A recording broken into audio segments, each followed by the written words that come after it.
if you are with a narcissist and you feel trapped and you feel like you can't get out, you feel like there's nothing you can do to get rid of this person, or maybe you feel like you're in love with the person and you're hoping and praying that they change, this is not your fault. And I have a message for you.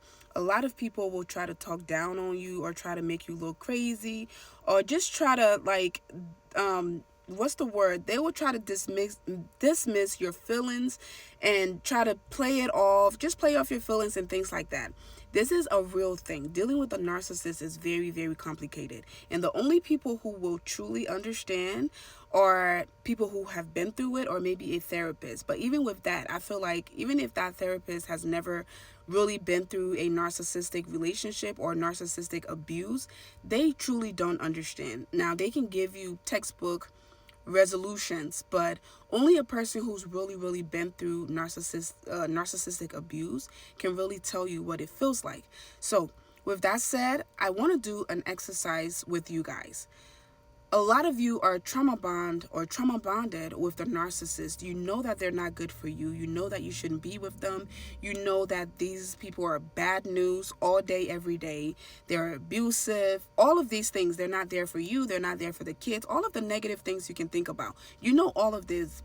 You know all of this, but for some reason, you feel like you don't want to get away from them. You feel like you still love them. You feel like you still care for them. Those feelings are legit. Those feelings are valid. If you feel that way about the narcissist that you're dealing with, don't feel crazy. The game I want to play with you all is when the narcissist comes into your life, they always usually have a sob story. Some of them will trauma dump on you with their sob story. The sob story is different for the type of narcissist and what level in society the narcissist is. And by that, I mean some narcissists are well off. A lot of them have money, they're popular, they're well known in the society. Some of them are politicians, preachers, pastors, businessmen, company owners, things like that. So they're up there in the society. But majority of them, I can't talk. Majority of them are bums, right? Bums? Dusties. That's the best word. Majority of them are dusties, so they depend on you. So when they come to you, they depend on you. But regardless of what their status is, a lot of them, as I said, they'll come with a sob story, and their stories could vary depending on who they are in the society. So what I want you to know is all the feelings you're feeling are valid, because whatever their story was, it made you get hooked. Their story, most times, believe it or not, a lot of us end up with the narcissist not because we were so attracted to them or because we wanted them. It is because they tried, and you finally fell for their sob story. Maybe they came to you needing help. Maybe they said their ex-wife was crazy. Maybe they said that the ex-wife was trying to take the kids from them. Maybe they needed a place to stay. Maybe they just all kinds of things. They said they were going to help you. They said they were going to do this, do that, do this. They always have some kind of story. And because you're an empath, your job is literally to fix people. The empaths always want to fix people. We think we are Bob the Builders or fixer-uppers, right? So whatever their stories were, you, the empath, fell for the story, and now you made it your goal to fix them, as they made it their goal to use you, abuse you, dump you, and move on to the next person. That's literally the cycle of narcissism. They will get you to fall for them. They will go out of their way to do any and everything in order for you to fall for them. Once you fall for them, they'll make sure that you're hooked and addicted to them. Once you become hooked and addicted to them, their job is done. They're not going to get rid of you, though. They're going to keep you because they love keeping a whole tribe of supply. And if you're a really good supply, go watch my previous video about the grades of supply, and so you can tell if you're a good supply or not. Either way, you are a supply. If you're a really good supply, they're going to keep you, and they will do everything to keep you. And most times the way they do that is by breadcrumbing you. So every time you complain about something, they'll fix it, but they'll go right back and do it, or do it even worse. But you're just glad that they worked on it. And then the next thing is going to be bigger, and then you're going to complain about it, and they're going to work on it. And then it's going to be bigger and bigger. So they'll keep breadcrumbing you and keeping you around, but the whole time they're working on multiple other supplies and looking for another grade A supply that they can finally discard you to go to that new supply, because they will never ever leave their primary supply or their grade A supply unless they have secured another grade A supply. And again, the supplies can be different thing. You might be a grade A supply in the sense that you were the one who provided them a home. You're a good woman at home. You cook, you clean, you take care of the kids, you do this, you do that. And the next grade A supply for them may be the fact that maybe at that point in their life, they're getting older, they're losing their hairline, all of those things. They're not as attractive, but they somehow managed to bag a beautiful, successful woman. She becomes a grade A supply because that's what they need in that moment. They don't need that woman at home anymore who has lost all her sauce. She's solely focused on taking care of the kids and, cleaning the home, this and that. And that is why you hear people say sometimes a narcissist will leave a beautiful, successful woman for a stripper.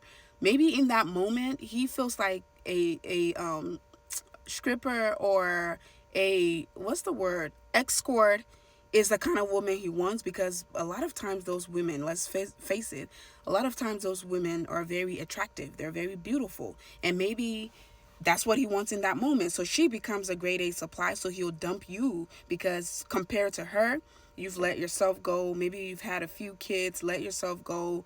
You're not dressing anymore. You're not doing your hair. You're not doing your makeup, even though there's a chance that he's telling you not to do those things. I like my women natural. Why are you wearing all that makeup? Why are you doing this and doing that?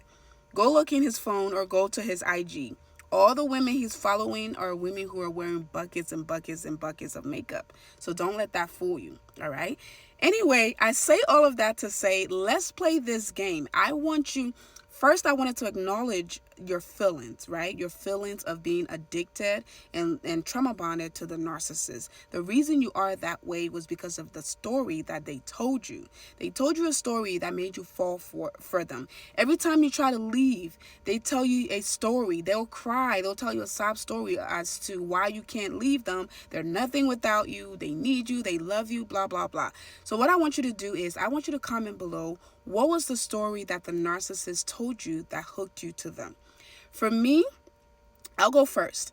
The story the narcissist told me was that he was married to a narcissistic woman whose father was also narcissistic, and he suffered abuse for years, and now he divorced her and she's trying to take his children away from him, and he cannot live without his children. He is so in love with his children, and he knows he has so much potential and he makes so much money, but his ex-wife is trying to take all of his money and make him pay child support. Not only that, she plans to take the kids away from him.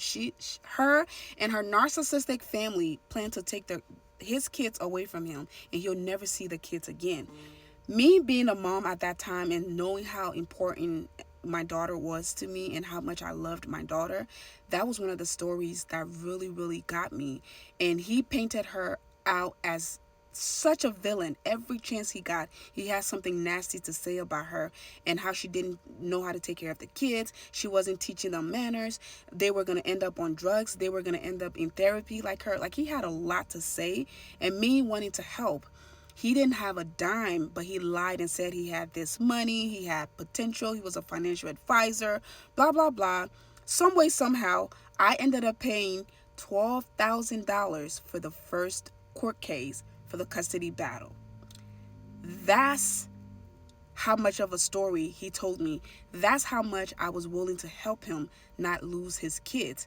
Just for me to find out later on that, as a matter of fact, he cheated on her the whole relationship, even through the marriage. He didn't have a dime. She had way more money. She was the one who divorced him and wanted to take her kids from him because he was so toxic. And he ended up confessing without knowing that he'd rather move back to Africa than pay this woman a penny in child support. And that is the reason he wanted to fight to keep the kids. So comment your story down below, because it gets crazy. My story gets really, really crazy, and I'll continue to share more. But I want you to comment down below what your sob story was, the thing that made you hooked, so we can validate our feelings and just to remind you that you're not crazy. There was a reason you fell for this fool, okay? Follow for more, and you can book a one-on-one with me. Bye-bye.